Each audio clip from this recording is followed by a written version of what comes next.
Welcome to the Tribe of Testimonies. Here you will find conversations with faithful Native American members of the Church of Jesus Christ of Latter-day Saints, sharing their stories and their love of the Savior. My name's Andrea Hales. I'm Navajo, and I'm glad that you've decided to come and join us today.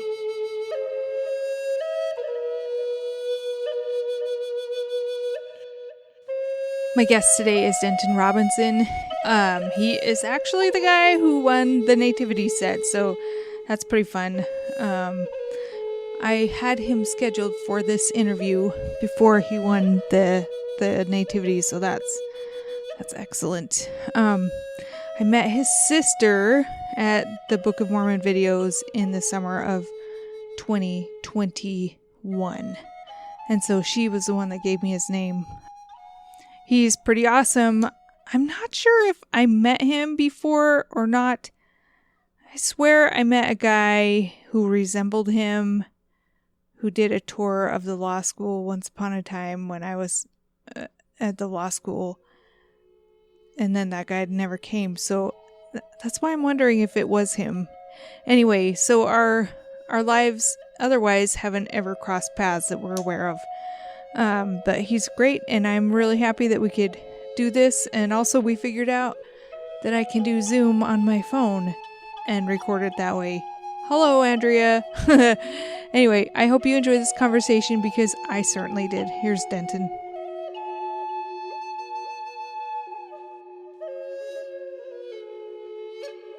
So I'm on the phone today with my new friend Denten Robinson, and we haven't really met before.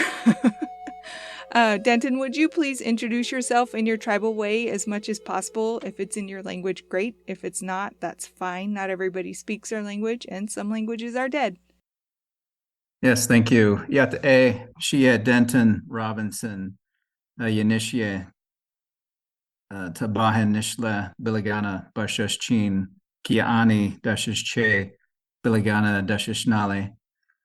Hello, my name's Denten Robinson. In the Navajo clan system, I am Water Edge and born for the English clan or white man's clan. And thank you for allowing me to introduce myself today. Yeah, I'm glad we could do this. Denten, would you please share something that you love about your heritage as it relates to the gospel of Jesus Christ? It can be pretty much anything. A story, a way of life, a ceremony, whatever, anything that you love about your heritage as it relates to the gospel. So as I think about this question, I am turned to prayer. And I love that the Navajo culture has a relationship with a higher power. There's a belief system there. And my belief system as well, also, I believe in a higher power, higher being, and that we can communicate with our Heavenly Father or the Creator. You know, just a higher power, a higher being is what we recognize.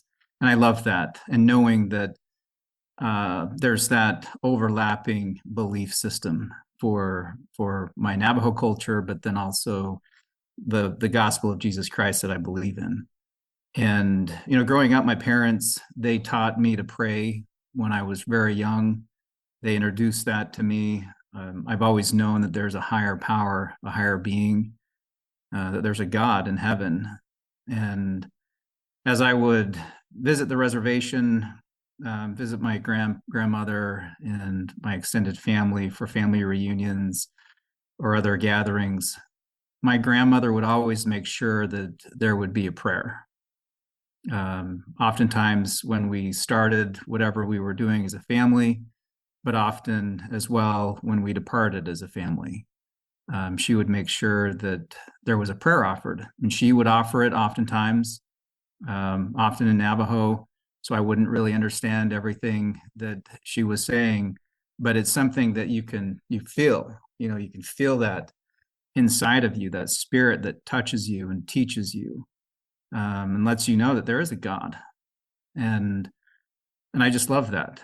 I love it.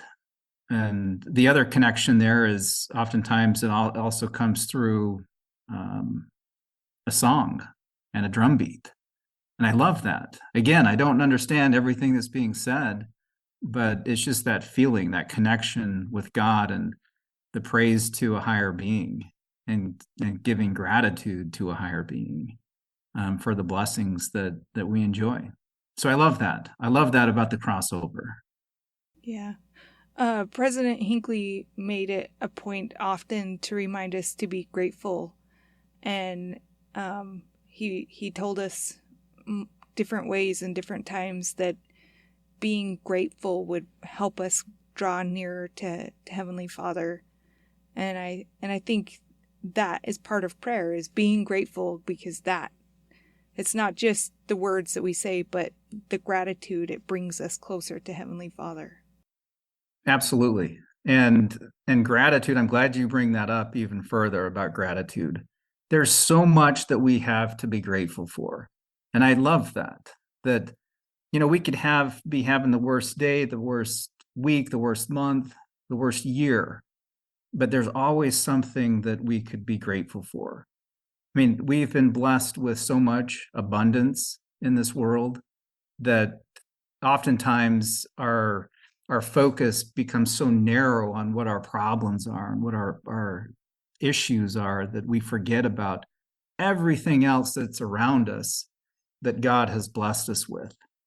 And if we would just recognize that, those hard times are going to be there, but there's so much to be grateful for. There's so much love that can be felt, so much support.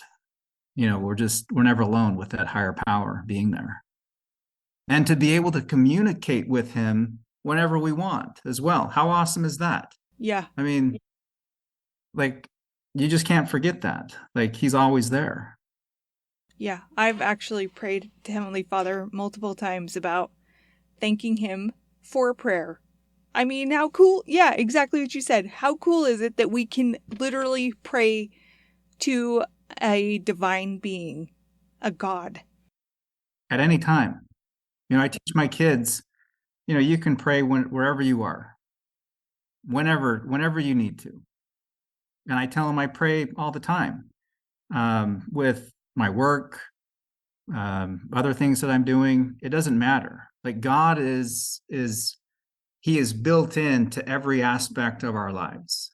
He understands what our situations are. He understands our challenges. He understands our successes, like all of the above. And so we can call upon him at any time. Driving down the street, I can call upon him. Like, oftentimes, so I'm an attorney, and I will sometimes get to a point where in my work, I'll be thinking, gosh, I don't know what to do here with this matter that I'm working on. And there might be a contract that I'm trying to negotiate between parties. And my mind cannot come up with a solution. And so I will ask God for help. Help me to figure this out, something that will be beneficial to both the parties, that we can move this forward. And I guarantee you, I'm not joking about this, that I received those answers. Like, I could just be sitting at my desk, just waiting, and it will come. It will come to my mind, and I'll just start typing away and move forward. Like, that's my testimony, that it really works. Yeah, totally. And what you just said too, like, some prayers do come immediately. That makes me think of this kind of a silly story that I just thought of it the other day. So you're reminding me of it. A few years ago, we did a family day where we went to as many temples as we could. But we went on a holiday weekend. That's why we were like, let's go do it. I mean, it was a Martin Luther King Monday or something like that. So we went to temples up and down the Wasatch Front. And I didn't take a tripod with us, but we wanted to take a picture in front of each of the temples. And every time I offered a prayer, there would be somebody at the temple that I could ask to take our picture. And if I didn't offer the prayer, nobody was around. And it was that immediate, just like you said. I mean, it's silly, but it's totally true. sometimes he answers them that fast. Absolutely. And I don't want to say that I do want to condition my response a little bit, that I've had times where the answer doesn't come that quickly. Oh, yeah. There are two other issues in life, or struggles trying to figure out what's best for my family or best for me in certain situations. Some of those don't come as quickly. Definitely. And you struggle with those, and you work at those, and you continue to plead and seek guidance. And ultimately, yes, there will come an answer, but it may take a little more time, a little more effort. Yeah. But I also want to make sure that it's clear for me that it can be that quick too. Like, because he wants us to be happy. He wants us to be knowledgeable. He wants us to be able to enjoy our existence here. Mm-hmm. Yeah, totally agree with that. So you said that you would go back and visit the reservation. So you weren't raised on the reservation or near the reservation. That's correct. I was not raised on the reservation. I grew up in a town in southern Utah called Cedar City. So that my growing up years happened there. That's cool. Yeah, I spent a year in Cedar City when it was my second and third grade, like all of third grade, my last quarter of second grade. So that's funny. What elementary school did you go to? North Elementary. I was at South. We didn't connect there either. We're just missing. That's funny. So you grew up in Cedar City, and you're one of how many children? I am one of three children. So I've got an older sister, Denten Robinson Elton. Make sure I get her married name right. And then Drew Robinson, younger brother. Yeah, that's cool. And I met Danae at the Book of Mormon videos, and that's how you and I have connected, is through your sister. Yeah. That's right. Yeah, that's cool. Yeah, she's great. She's great. So were you raised as a member of the Church of Jesus Christ of Latter-day Saints? I was raised. Both my parents were members of the church. My mother actually went on the placement program when she was 11 years old. And she lived with a family there in southern Utah for all the years that she grew up. So from 11 until 18. And so she lived with the same family, and that family was amazing. And as growing up, it was awesome because I had three sets of grandparents. Yeah. I had my mother's parents, my father's parents, and then my mother's foster parents and their whole family. And I loved that. I loved growing up having three sets of grandparents, additional cousins, additional aunts and uncles. So yeah, it was amazing. And my mom had a great experience on the placement program. It was a huge blessing.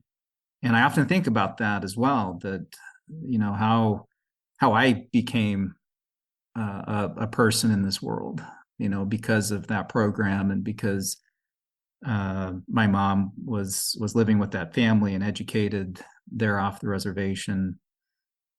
So I consider it to be a huge blessing. Yeah, me too. I get that a lot. So you grew up in Cedar City. After high school, then where and what did you do? Yeah, so after Cedar City, graduated from high school there. I went to BYU my freshman year of college, and then I went on a mission. I served in the Italy Catania mission. That was an amazing experience as well. Served a year in Italy, and then my second year I served on the small island of Malta, which is a small island out in the Mediterranean Sea between Sicily and Libya. And awesome mission, tough mission, but very, very fond memories of the time there of meeting people and spreading love and joy and the gospel message. When I came back from my mission, I went back to BYU for a semester, and then I transferred from BYU back to Cedar City. So I went back to Southern Utah University. Met my wife there at SUU, And after we graduated from SUU, I decided that I wanted to go to law school. And so I applied to schools, and I ended up going to Columbia Law School in New York City. And so I lived in the city for three years. That was a big blessing, although it was a huge change in my surroundings. Okay, wait. You had told me prior to hitting record that you were going to go to BYU and then things changed. So was that a hard decision to go to Columbia, or was Columbia number one and BYU was number two?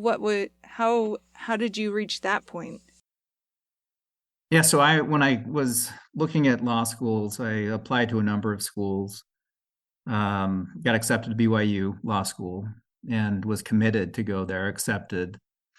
And during the summer before law school started, I went to the Pre-Law Summer Institute program at the University of New Mexico in Albuquerque. And that's a program for Native American and Alaskan Native students to prep them for law school. It's like you go through law school boot camp in 2 months. So you do a whole semester of law school practically in that 2-month period, so that you're prepared for when you go into law school, that you've already had a semester, you've already had a few classes already, so you know what you're getting into. But it was out of that program that I was recruited to go to Columbia. And so originally I didn't apply to Columbia. Originally I wanted to go to a smaller school, not in a big city, and look what happened. So I ended up going to a pretty large school, and definitely in a big city. But at the time I got the offer from Columbia, and I thought about it, prayed about it, and ultimately the answer that came to me was, if you don't go, Denton, you're going to regret it. And so we packed up from Provo and drove across the country. In fact, we got there just a day before orientation started. And so it's awesome, and it's amazing, just the connection with members of the church wherever you are in the world. And that was a huge blessing for when we arrived in New York City. We didn't have an apartment to stay in yet. The school was still working that out because this was so last minute. And we had contacted the church there, and there were other law students there, married law students that had apartments there, and just so nice that one of the students there, we talked to him, and he said, "Why don't you just come and stay in my apartment? You can take our bedroom. My wife's out of town, and I've just got some friends here. We're just kind of hanging out, but you can stay in our bedroom and I'll stay out on the couch."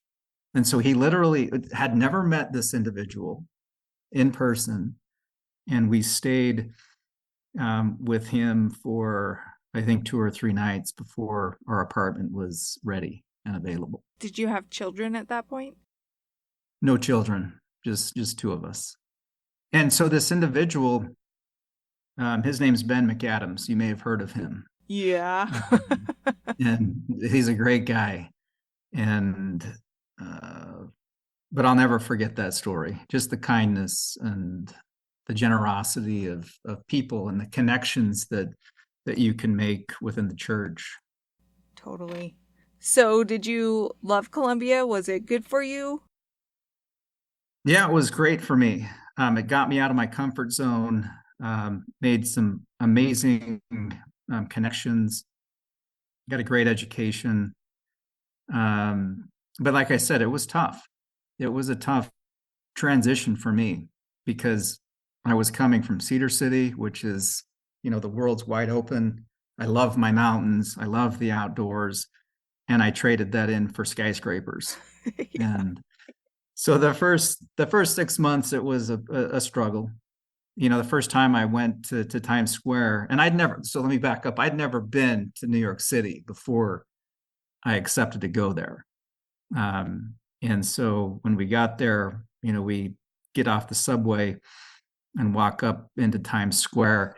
And my eyes were just very large getting out and walking out of the subway and seeing all the lights and all the people.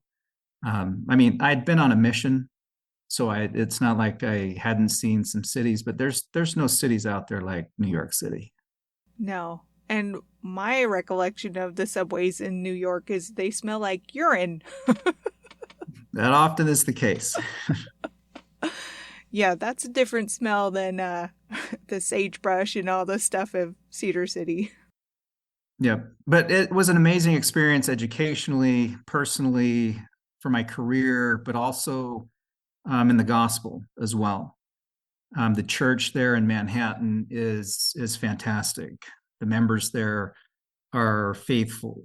They are diligent and loving, and just it was amazing. And we lived there during the time where the temple was being constructed, and so we would have church in the high rise where the temple was being constructed above us. But it's also amazing. I also like to tell people that when you go to church in Manhattan, you go up the elevator opens, and it feels like you're just walking into a regular chapel. Yeah. It's like you walk out and you're in the hallway, and there's a cultural hall. There's the building's just kind of set up the same. It's interesting. That's cool. Yeah, I've been there before, just for once, not for extended stay. So, yeah, I remember what you're talking about. So after law school, then what? After law school, I took a job in Phoenix, Arizona, with a big law firm, and I worked there for 3 years. And my goal coming out of law school was to work with tribes. And I was at a big law firm. They had a small practice of Indian law there, but not a lot. After 3 years, I got the opportunity to move to a smaller firm in Tempe and work there with that law firm, and did all Indian law work.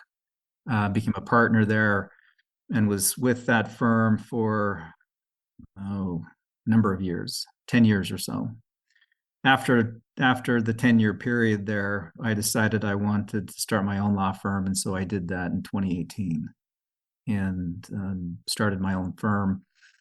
And I'm working currently out of Mesa, Arizona, and doing what I love. I mean, I feel totally blessed by God with just the direction, my career path that I've taken. And I'm in an area of the law that I feel is very unique.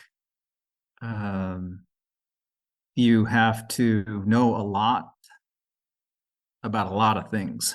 And so it's very working with tribes and tribal businesses. I love it. It's difficult, it's hard, but it's so rewarding. I mean, I remember being a new attorney at the law firm in Tempe, and I went to a tribal meeting I think it was a gaming meeting, and there were 22 different tribes and tribal leaders represented at the meeting. And I just remember sitting there thinking, this is so amazing, like to be a part of this, to be a part with all these leaders here. And I went back and talked to my partner at the time and just told him, thank you. Like, thank you for hiring me. Thank you for giving me this opportunity to be a part of this. And I recognize Heavenly for all of that too, 100%. Like, I feel like He has directed my path, even in my career. He's put me in the places where I need to be to serve His children in the way that they need to be served, and to protect His children in the way that they need to be protected, in the way that the law can do that. Yeah. So I was at BYU, and Elder Echo Hawk was one of my professors, and he would tell us occasionally about things that he was able to do to serve the tribes that he worked with. Is there anything in particular you want to share about any of the tribes that you've worked with that you've really felt led by the Spirit? Yeah. So one of my clients that I've worked with for over 12 years now, so about 14 years, off and on, not continuous throughout all that time, but pretty much, is the Havasupai tribe. This is the tribe that's located at the bottom of the Grand Canyon. There are no roads that go to Havasupai. To get there, you either got to hike down a trail 8 miles to the village, or you got to go in by helicopter. Or if you want to go in by horseback, you can do that as well. But they're a small tribe, and oftentimes, tribes have been taken advantage of by just outsiders. And so I feel that I've been placed in a position where I can make sure that they are protected, that I can provide the best legal services to them as possible, to make sure that they are receiving the rightful benefits that they are entitled to, that their children are protected, that their relationship with the federal government is equitable, and the people down there are just so loving and gracious. But it is different. I mean, they have a different lifestyle, and they're not used to the big cities or the big stores. And it's just I've got a they will always have a place in my heart, and it's great. I feel very honored working with them every day. Yeah. That's so cool that you get to do that, and that you've been able to be a part of so many other tribes, their welfare as well, because I mean that's not something that all of us are able to do. So I think that's great. But it's also awesome too that I've taken other attorneys in there with me at times, and we're hiking. Oftentimes we'll hike, and I'll just remind them, like, look, we're probably two of the only attorneys in this country that are hiking in to meet with their client. Yeah, like, how cool is that? Yeah. Like, it just doesn't happen anymore. Yeah. So how many tribes do you work with in your law firm right now? I work with a number of tribes, Havasupai, Gila River, do some work for Navajo Nation, White Mountain Apache, a lot here in Arizona. That's great. Tell me about your family. So my family, I married to my wife, Amberly. We married in 1999. Like I stated, we met at Southern Utah University and got married, and she's stuck with me ever since. We have 4 amazing children, all miracle babies. We struggled with infertility with our first child, Cooper, and he was actually the result of in vitro fertilization in New York City. And that was another big blessing that I thought that came out of us being in New York City, was that we were able to work with one of the best infertility doctors in the world. And that was a big blessing for us. And he was actually born in New York City in 2004. And then moving forward, we thought everything was just going to be easy. We would just have to go through the in vitro process to get pregnant, but it didn't turn out that way. I mean, that was one of those struggles during life where, we were talking earlier about prayer, and, those conversations with God back then were pretty heartfelt. We had 3 failed cycles of in vitro after that. And so we turned to adoption, and we were thoroughly blessed. I mean, God heard our prayers, and we adopted a beautiful baby girl, our second daughter, Seneca, we brought her home when she was 2 weeks old. And we could probably do a whole nother podcast on that story, but just briefly, that was the the hand of God in that as well. I mean, the answer came, this is why those other cycles didn't work. You needed to have this girl in your family. She's a part of your family. She's just had to take a different way to get to you. And thoroughly blessed, brought her home. And then a couple weeks after we had her home, I was back at work and I got a call from my wife. And it was during the middle of the workday, and I picked up and she just said, "Denton, I think I'm pregnant." And I said, "No, you're not." And she said, "Yeah, I think I am." Because we'd had a doctor in New York tell us that she would never conceive on her own. And so we just always figured that we would have to have help from specialists to have a baby. And so she was, in fact, pregnant, and she gave birth to our third child, Beckham, 8 months later. And so we have two kids that are 8 months apart. And then our last miracle baby is Stella. She's 10, and she was also just a miracle. Naturally conceived, no doctors, no needles, no medications, no nothing. And so, I often think back to the doctor back in New York City who told us, you just won't conceive on your own. But, there's a higher power involved, and feel thoroughly blessed by that.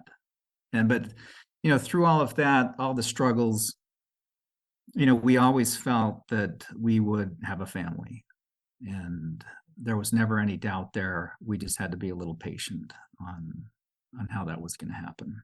Yeah. So as you were telling me that, I was just thinking about the family proclamation and just how it tells us that husband and wife should be equally yoked, even though we have different gifts and abilities. Obviously, you can't carry a child and your wife can, but you probably felt almost as many emotions and things as your wife did. And you probably prayed as earnestly as she did. What things come to your mind as I just say that to you? But it's true. I mean, you're right. I mean, we did pray about this earnestly, separately as well, just trying to find answers to the direction that our family was going to go. And that peace, that comfort that comes through the Spirit as you earnestly seek out an answer from God about whatever the issue is. And for this issue is just our family and the future of our family and our children that we're supposed to be coming. You feel that peace. That's the Spirit will comfort you. The Spirit will talk to you, and you can move forward with confidence that God has you. He's got your back. He's got the plan. That you just need to trust that, have faith, and then be patient sometimes. As we stated earlier, like sometimes those answers aren't going to come immediately. I mean, we went through 3 failed cycles of in vitro. Even went back to New York after we were living in Phoenix to work with the original doctor we worked with back there. Didn't work. And so I often think, well, maybe we did push it a little hard. If we would have just been a little patient, and trusted him, it would have all worked out. I mean, in the end, it did work out. And, we're thoroughly blessed with our 4 miracle babies. Yeah. I love that. So, there are times though when you have to work hard, and you've worked hard for some physical goals in your life. Do you want to talk about any of that? Yeah, thank you. Yes, I am an Ironman triathlete, and have completed 14 Ironman events. And I hit the pinnacle. My pinnacle race was just back in October of this year, where I participated and completed the Ironman World Championship in Kona, Hawaii. And that was my ultimate goal when I set out on this journey back in 2009. And so I've been at this for a number of years. I've been focused on that goal for a long time. And so yeah, I've put in a lot of time and effort. And going back to your first question to me on the podcast, I was thinking about this, that in the Navajo culture, there is a tradition of running, and in various forms. We're taught to greet the morning running to the east, welcome the sun that's coming up. It's a new day. More blessings to come for that day. And oftentimes I'm out running and working out, riding my bike, during the early mornings before the sun comes up. Certain parts of the year, I'm out there when the sun is coming up, and I love that. And seeing the beauty of the morning sun just coming up, it fills my heart, it fills my soul. My body's working, my lungs are breathing, but ultimately, I'm feeling good. And I relate that to the gospel as well, in that our bodies are temples, and we're told to take care of our bodies. And I often think, it's kind of not crazy, but I often think about the word of wisdom as well, that you follow that you can run and not be weary. Yeah. And that being said, I finished all of my races that I've set out to complete. And not to say that I haven't been weary at mile 22 or 23 of the marathon coming at the end of the Ironman event, but I've been able to finish that. And I feel totally blessed by God. And this being involved in the Ironman events, it's in a weird way, it's brought a lot of balance to my life. Serving and working as an attorney, having 4 kids, having church callings, all other aspects of life can be stressful. And I have found peace and solace in my training. It has brought some balance so that I don't go crazy. Yeah. if you can understand that. It's a lot of time though, and a lot of support from my family, from my wife.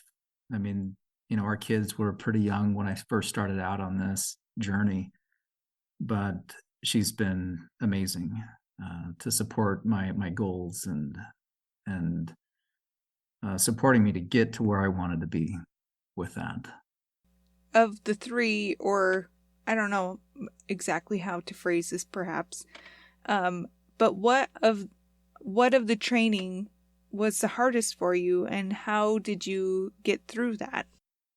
So let me just start off by explaining to those who may not understand what an Ironman consists of. Oh yeah, let's do that. I know what it is, but not everybody does. Yeah. So an Ironman consists of swimming 2.4 miles, and then jumping on your bike and riding 112 miles, and then strapping on your running shoes and running 26.2 miles, for a total during the event 140.6 miles. So the hardest part for me during all of this, when I first started out, was swimming. And you remember when I mentioned my Navajo clans earlier? You remember what my clan was? My mom's clan? I forgot. Water's Edge.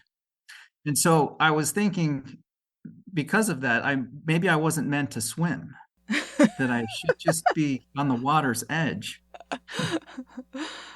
Because I started out and I was not a good swimmer.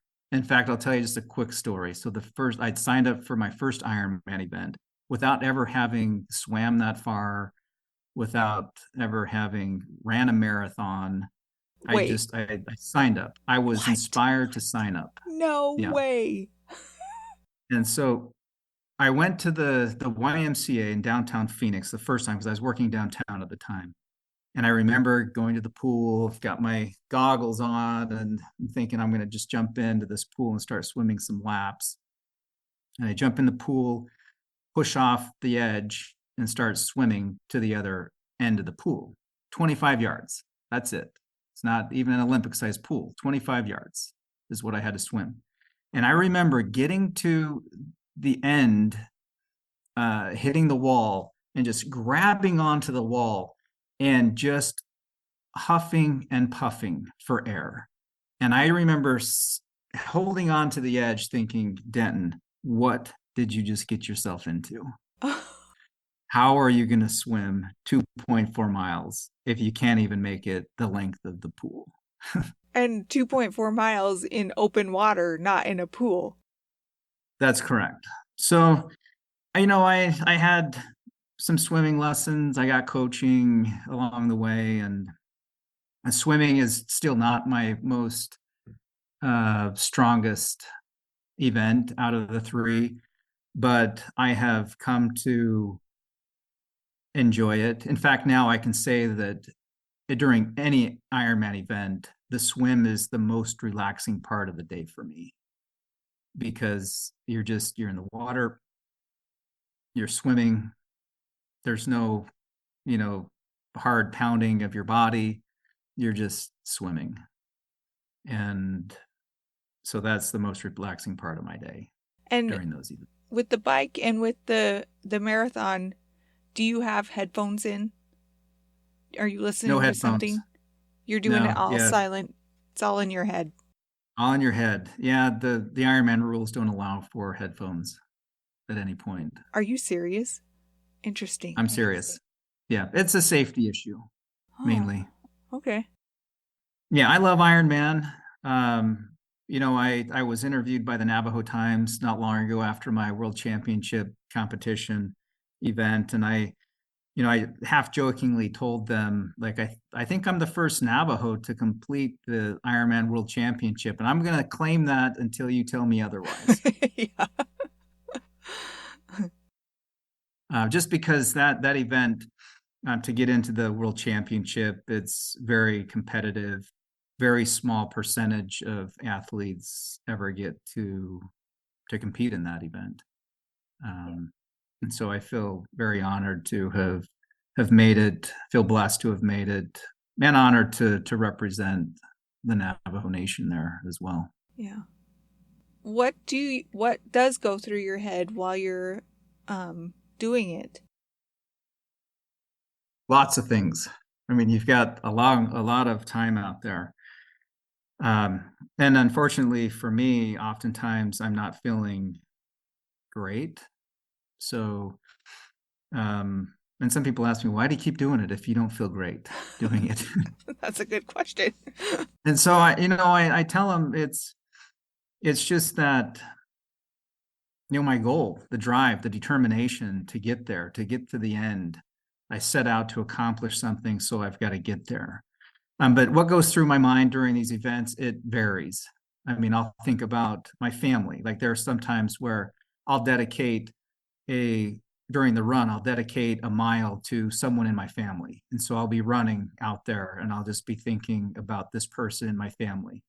And these events for me, people will often ask me, why do you keep doing them? But they're addictive.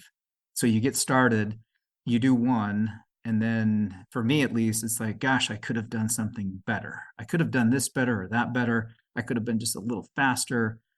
But the other thing that I tell people is that when you're out there doing this event, every emotion that you can feel, your mind, your body, you feel when you're out there. There are times where you feel joy, happiness. There are times where you're sad, you're hurting, you're down. If you want to say you're depressed, like everything, every emotion goes through you during that day because it's so taxing. But I also think that during those events is when I feel the most alive in my life. And there's that connection as well that I have with God during those events. I mean, I will pray. We were talking about praying earlier. I will pray. I will talk with God during those times. And and ask for help, for strength. Help me get to the end.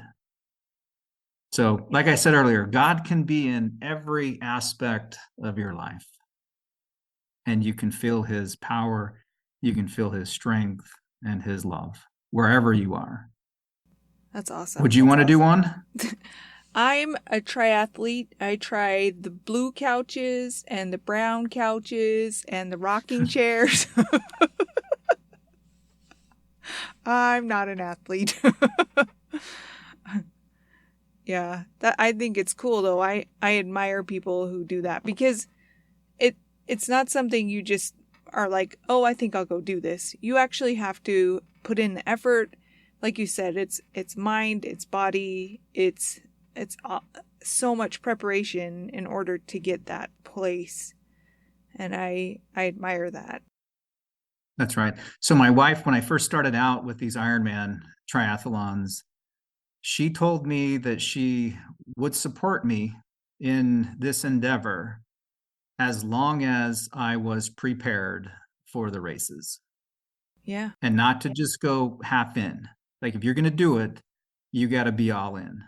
You got to go do it, not just dabble. Like get halfway, but you need to be committed and you need to go do it fully.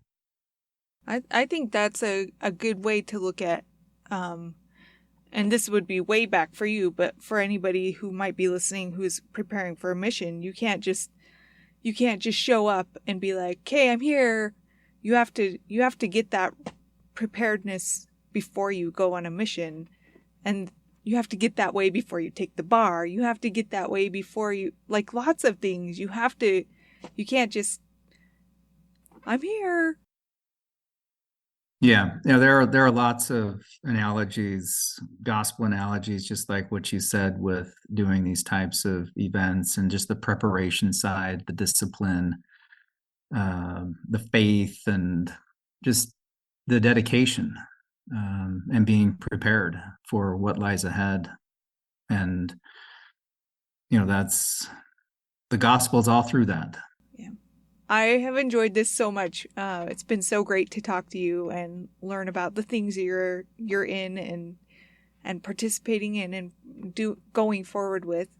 I have one final question. What does it mean to you to know that you belong to the tribe of Israel?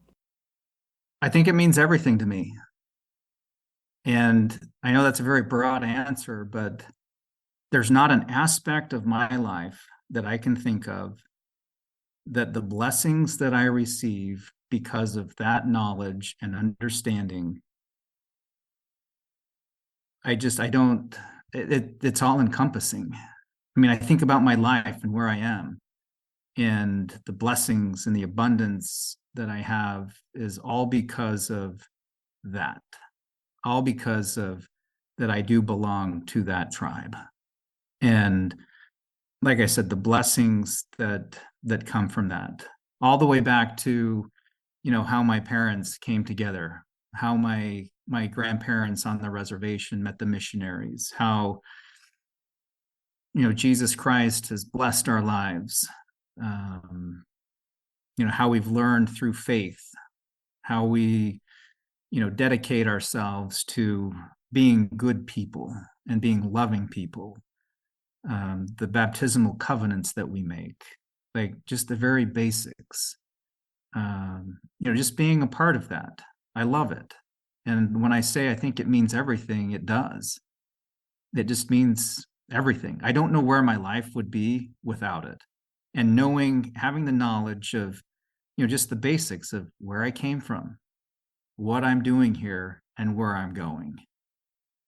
I mean, that's it. And I know what I have to do to be happy. I often teach my kids, like, you have your free agency, but if you want to be happy, guaranteed happiness, you stay within this box of the gospel and you're going to find that happiness.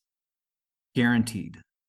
If you want to go dabble outside of that box, you might find some happiness, but it won't be lasting. This is where you're going to find that everlasting happiness and joy that God has for you and for your life And I mean, it's just amazing to be a part of this life and how much we have to share, how much we have to give, and how much we have to love people around us. And so when I say it means everything, I mean it. It means everything to me. So a thought just came to my mind about that. You aren't the first one that has said that it means everything to you, but I've never thought of it like this, that it means everything, but it's good right now to talk about it because it actually gives it a name, that we're the tribe of Israel. That is a name that we can hold to that defines all those other things. I agree 100% that tribe, yeah, everything falls underneath that for me. I mean, you talk about any aspect of the gospel, any blessing in my life, it's going to relate back because I am a part. I made a decision to be a part of this tribe. And with that comes responsibility as well, for sure. And, you know, I'm willing to take upon that task of doing what I have to do, doing my part, because I'm a part of that tribe. For myself, for my family, for others. What an amazing experience, right? This life is. It's incredible. Yeah. Thank you so much, Denton, for this time and for your wisdom, and it's just been a pleasure. Thank you. Oh, it's been all my pleasure. Thank you so much. I've enjoyed it thoroughly.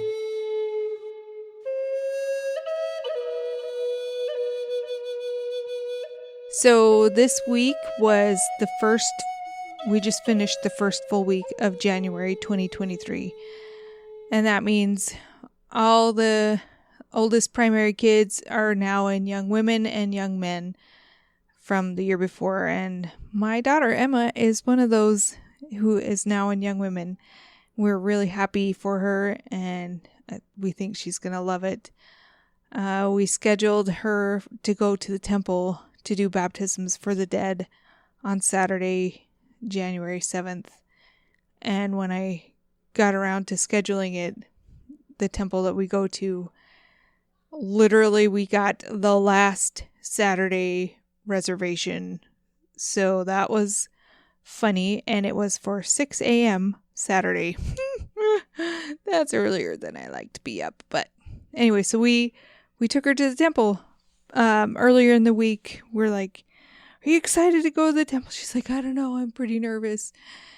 And so I like walked her, like literally I was walking around my house being like, and then you're going to go here and you're going to do this and you're going to go here and you're going to do this. And I hope that she had a nice time. Both Mark and I went with her. Just the three of us went. There were quite a few other young men and young women who were there for their very first time as well with their parents. And that was pretty special. There was one little girl, one young woman who I met in the bathroom. I didn't like have a conversation with her or anything, but I'm like, oh, is this your first time? She's like, no, it's my second. But I don't remember, like, she had to ask a few things. And so that was cute. When we got done, we're like, so how was it, Emma?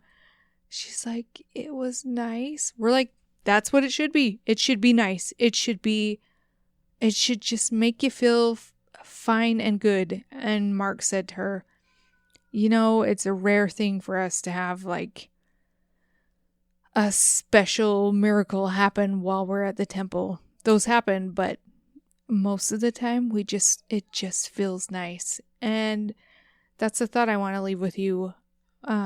Living the gospel, it just feels nice. Doing the ordinances, it just feels nice. Keeping the commandments, it just feels nice. Yes, we can have miracles. Yes.